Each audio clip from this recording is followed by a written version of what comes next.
So if you don't know me, my name is Bastien. I'm based in France. I have been using Asana for about 10 years now, I think. I just love it. I do everything with it. And I'm lucky enough to have been able to turn that passion into a job. And that job is actually creating the company i.DO with Julian and Celio. That's the guys you can see with the video on. They will be managing the chat today. So i.DO is basically an Asana solutions partner. So what we do is we help companies use Asana by doing trainings, audits, custom development, workshops, whatever you need, we can do. We also sell Asana licenses. So if you ever need to go from monthly to yearly, if you need a higher plan, if you need new seats, you can come and see us and we can get the licenses for you. That's going to be the same price, but we have additional benefits. If you want to follow what we do, we are on YouTube. We have a French and English channel. We are also available on LinkedIn. We created with other people 2 groups on LinkedIn, the product community as well as the secret lab. So you can check those out. We have also a newsletter in French and in English, and we are very active on the Asana forum, and you probably saw my face in there quite a lot. So that's who we are. Don't hesitate. If you have any question for us, you can use the Q&A box.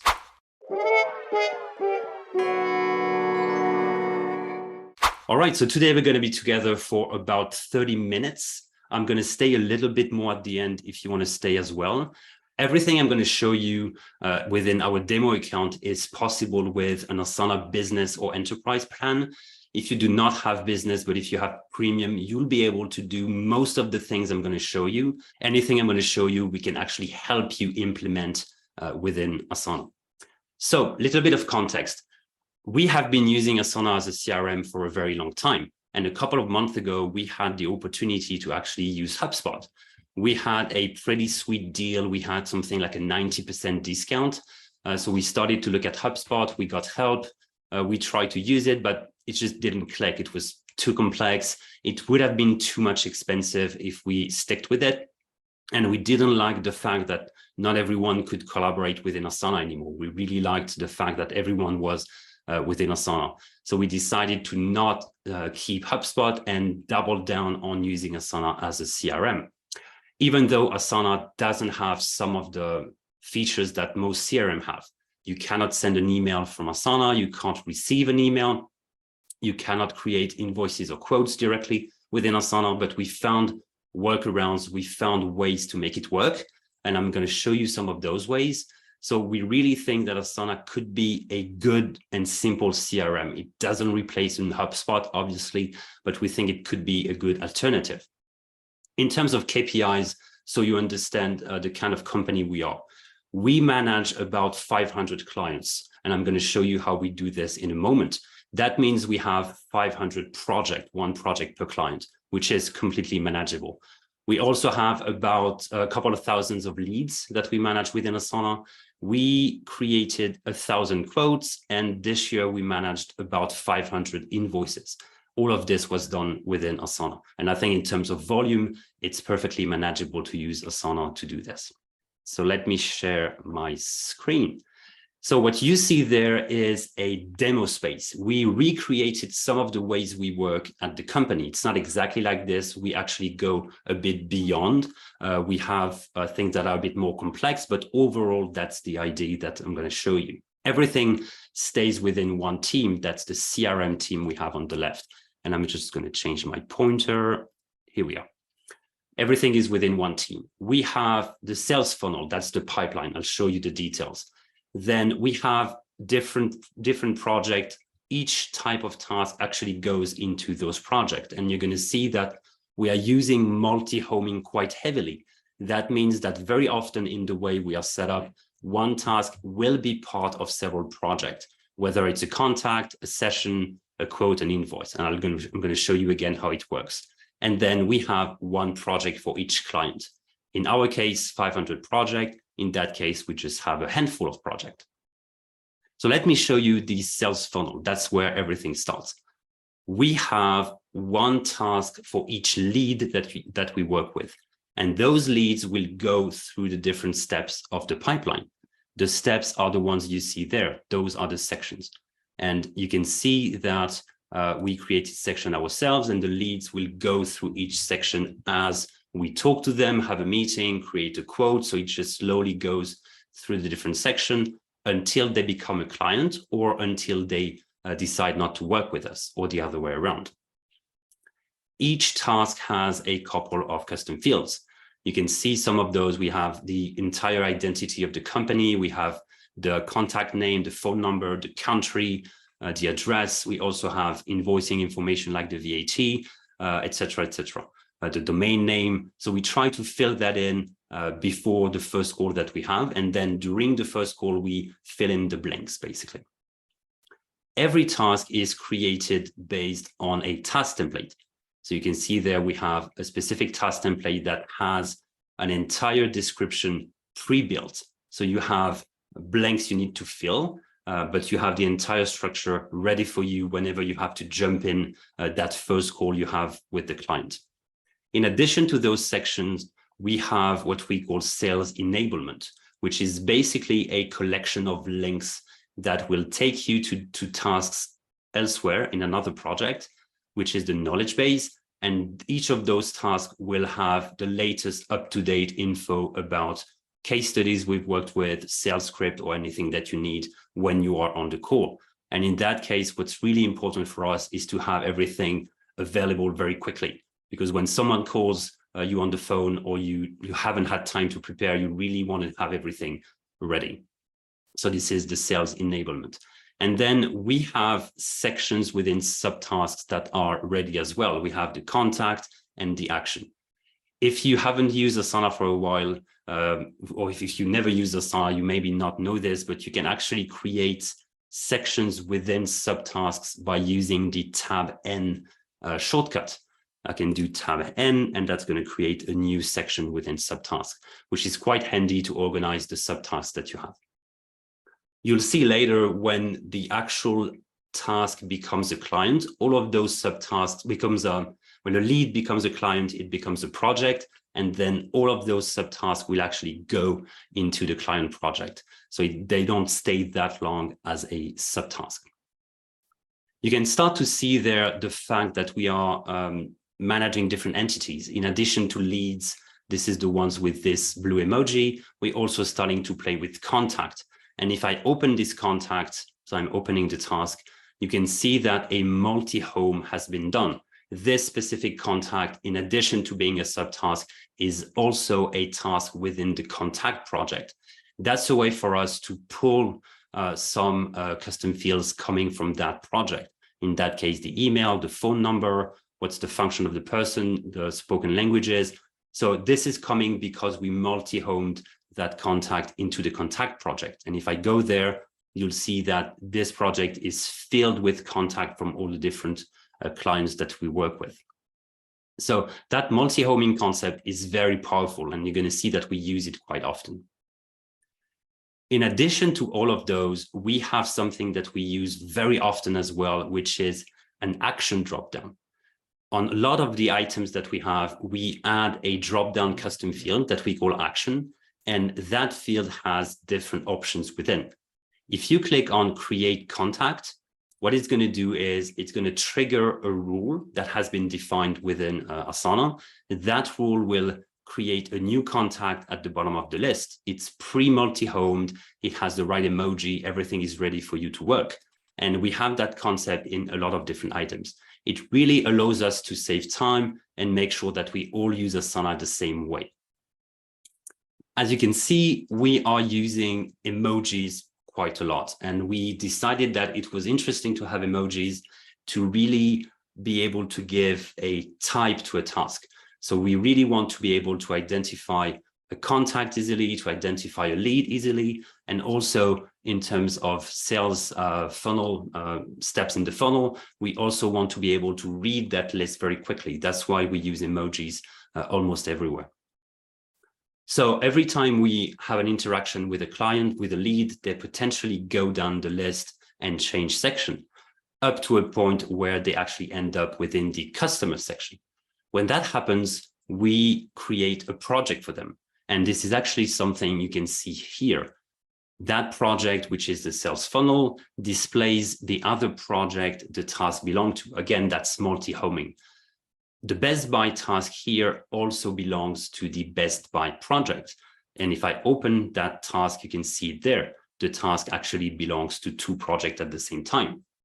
If I go into this project, we're going to change completely the way we work, and we will use the best by task as a pivot to actually change the way we look at things. So I'm opening the best by, and then we are within the client environment. And in this project, we have everything we need to work with this client. And as you can see, I did not have to search for the client project. I did not have to go into the team there and try to find a project. I just use the best by task as a proxy to navigate to the client's project. That's one of the main reasons why we do not have a problem dealing with 500 projects at the same time, because we never use the site nav to actually go there. We always use a task to go there, or different searches or dashboards or whatever. We never actually search for a project using the site nav. This project comes from a template. All our clients are based on the same template. Basically, we have pre-created sections as well as pre-created tasks. For example, the only section that actually has things when we start working is this one. At the end of the work we do together with them, we have to find a logo, we have to ask for feedback and add that testimonial on the website. So this is always there. We can save time and really make sure we all treat the clients the same way. And then we have different sections. We use emojis again to give like a type to the sections.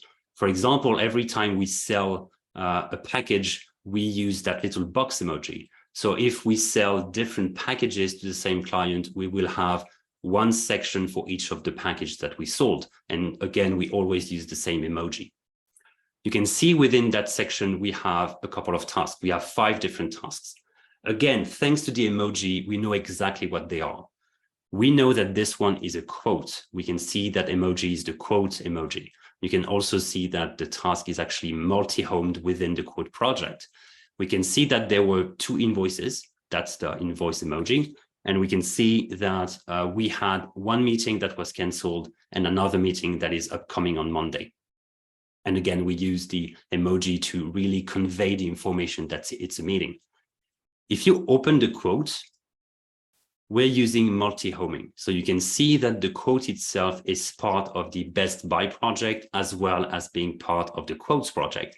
And just like before, that concept is very interesting because it allows us to actually pull custom fields to the task. By doing this, we were able to get the quote amount custom field, for example. We could have the purchase type. We know that they are buying licenses from us. We also have a status related to the quote itself.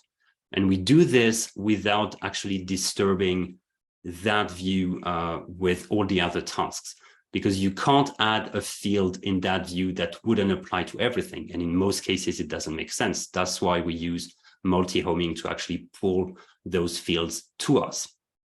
If you go to the quotes project, and again, you completely change the way you look at things. When you do this, it gives you a complete overview of all the quotes that you have, that you've sent to everyone across the company. So depending on the meetings that you have, it's going to be very interesting, because if you have a meeting about like a business review meeting or any business meeting that you have, you will be able to only look at quotes. And those tasks will be pulled from the different leads that you have, as well as the different clients that you're working with. And when we look at this view, you can see that some of those quotes are actually subtasks. That means those people are actually leads. They haven't signed anything yet. But when you have any information there in the project column, that means they are a client. So we did a quote for an existing client. We can see the quotes going through the different stages. So just like we had a pipeline for the leads, we also have a pipeline for the quotes. We have all the values there, all the purchase type, and the exact same concept is actually used for invoices. If I go back into the Best Buy project, if we look at this invoice specifically, it's going to be, Dustin is actually managing this. We're working with Dustin. We just hired that guy, is very good. If you go into the invoice project, you'll see all the invoices that we've sent, that people have paid or not paid. So we have a complete overview of what's happening. In addition to that view, we have built in our own space, again, a dashboard that gives us our business dashboard. We know exactly how many invoices we have out there, for how much. We can see how much we got each month. That can really help us drive the business and get a complete overview. Just as a side note, we recently decided to actually use a different tool to manage the invoices. So up until today, we were actually generating invoices ourselves in Google Drive, and we will be moving to Pennylane as a way to manage the quotes and the invoices. It doesn't mean that we won't be using Asana. We will probably keep having tasks in Asana, but we will either code something to have like a double way sync between the two tools, or we will do some manual work. It's still to be defined, but it's not because you have your CRM in Asana that you cannot have parts of it in different tools. So I was very clear about the fact that it's not a problem to have many different projects, and having 500 different projects for 500 different clients, it's not actually a problem, because you always find a way to end up within the project without actually searching for the project in the side nav. However, there's very often a couple of clients you really want to look at pretty closely, and you want to follow with them and make sure everything is on track. In order to do that, what we've done is we have created a portfolio, and that portfolio contains the strategic accounts we're working with. So basically, the clients we work with that are very critical for us, we place them within a portfolio, and we use that view as a way to discuss when we have our weekly meetings. So we meet once a week with the team, and we look at all the most important clients in the list. We have about 50 clients that we cover that are very important for us. So we try to make sure to actually publish a status update as often as possible. Between every 2 to 3 weeks, the account manager actually publishes a status update. And that status update bubbles up into the portfolio, allowing us to really have an overview. What's interesting with a view like this is that you can actually sort by the owner of the project. That's usually what we do. So we go around the table and each person talks about the account that we manage. If we tend to get bigger and bigger, that might not be suitable and scalable. So maybe what you want to do is actually to sort by status. When you sort by status, you have the ability to completely discard anything that's on track. You can also discard anything that's on hold, and you can only spend time on anything that is off track or at risk. That allows you to really use your time in meeting wisely and dedicate that time only to things that matter, and not spend time on the rest. Anything on track has been shared already with the team through the status update. So there's really no benefit in discussing those directly during the meeting. Our CRM goes a bit beyond, and we do have a couple of ways to also manage the customer satisfaction. What we do is we have a satisfaction survey, that's the one, that we send to clients. In that demo space, we have only one. In our own space, I think we have about 5 or 6 different surveys, depending on the work we've done. So this is basically an Asana form. If I go into customize, you'll see that there's 2 forms in there. And if I open one of them, it's basically a way to ask the client what they thought about the work we've done together, and give them the ability to give us feedback and give us an actual rating. What's interesting about using an Asana form like this is that you get an Asana task generated as a result. That means 2 things. The first one is you could multi-home any feedback that you get into the client project, because when you work with the client, you really want to have the entire picture within the same project. So potentially you could have a section specifically for feedback, a CSM section, and multi-home things there. The other benefit of having this within Asana is the ability to discuss on the tasks, as well as using automation to potentially send that task to someone specifically. And what we've seen for some clients, when the rating is actually below 2, the task goes to the CEO or goes to the manager, and that person has the ability to take that into account and maybe call up the customer and see if they can do something specifically to help that client. As a conclusion, I think Asana is not a good fit for you as a CRM if you have very specific needs. If you really want to be able to send emails, if you really want to have lead enrichment, this is potentially not a good solution. Also, if you have a budget and an interesting budget, maybe HubSpot is much better and much more powerful. Also, if you have a very high volume of leads and clients, maybe Asana will not be a good fit. However, Asana will be perfect as a CRM if you don't have a very big budget, if you are already using Asana, if everyone is already within Asana, and if you do not have specific needs. That being said, we found ways to cover the gaps for some of those needs. And for example, I have a demo here. We created something called Nestor. So we found a way to add a button on a task. That button allows us to actually send an email from Asana. So what we've done is we created a way to have different templates. So for example, end of a session satisfaction survey. When I select this template, I have the ability to edit the text, send this on behalf of someone else. For example, I want to send this on behalf of Celio, and I want to send this to a customer at Amazon.com. And I click on submit. When I click on submit, the email will be sent directly by Asana and will be published as a comment on the task. The answer itself doesn't come into Asana. This is not done yet. Maybe one day will succeed, but for now it doesn't work. But it still gives us the ability to stay in Asana as long as possible when we work with clients and leads. That's it, guys. Any question on the Q&A? Yes, we are trying to answer everyone's questions, but we are receiving quite a lot. If you want to answer in a live question from Brian, is there an easy way to update all my current contacts with an emoji at the front of the task? It's a very good question. I think one way would be to use Flozana, because Flozana has the ability to edit the name and basically put a prefix or a suffix on tasks. So if you can set up a Flozana workflow, you can then multi-select tasks 50 by 50. And then Flozana will kick in and add that emoji to every single task. That being said, pasting something is very, very quick. So if you get a coffee, if you get 5 minutes, you can really tackle a lot of tasks by just copy pasting. You can also do that slowly. Every time you see a task that doesn't have the right emoji, you can also add the emoji when that happens. Any recommendation for migrating customer data from more traditional CRM?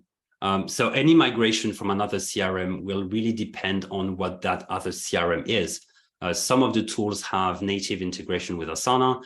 Some others have the ability to use Zapier as a middleware between the two. In some cases, you can also export as a CSV re-import in Asana. So this is really something we have to look at on a case-per-case basis. You can also start working with the new clients within Asana and finish your work with the other ones in your current CRM, but it doesn't make a lot of sense if you do some upselling and rework with them. So we would have to look at this on a case-per-case basis. How would I manage different types of records, individuals versus organization? I think it all comes down to having the right set of custom fields. If you can decide on a dropdown that says individual or organization, I think that works well. You can also have different emojis, one for organization, one for individual. You can also decide to have a different project template depending on the type of clients you work with. This is something we've seen in the past. Sometimes you have very big clients and very small clients, and it doesn't make sense for them to be treated the same way. So maybe it does make sense to have different templates to actually manage them differently. Okay, so is the function of exporting, importing a fully functional product into another Asana organization is an enterprise feature? This is not an enterprise feature. This is something that is only available within what we call Phoenix demo project, and that's only available to people like us, which are ambassadors, forum leaders. We have the ability to access demo spaces, and there we have that feature to actually put an entire project behind a single link. Maybe that's going to come one day, but at the moment it's limited to people that have the right to use that specific feature. Do all users of the CRM have to use the same domain? That's a question from Jason. So I'm guessing you're asking about members versus guests, because Asana has that difference between members and guests do not have the same abilities than members. So the answer is they can all use the same CRM. And as an example, we collaborate with people that are guests within our account, and they have the ability to change custom field values. Depending on what they do, that can actually run rules. They can move tasks around. They can really do everything that you do on a daily basis. What a guest will not be able to do, though, is to actually set up the entire system. A guest cannot add custom fields, define rules, create templates. So you do need a member to set up the entire system. Once it's done, you can really collaborate with guests within the CRM, at least the one we showed you. Is there a way around needing 6 licenses versus 10? There's no way around this. At the moment, the only way to comply with Asana pricing is to actually use the steps that are defined, which is 2, 3, 4, 5, 10. So there's currently no way to actually have 6 licenses. Sorry. Thank you, everyone. All right. Thank you very much. I think we're going to stop there. Have a good day and see you around.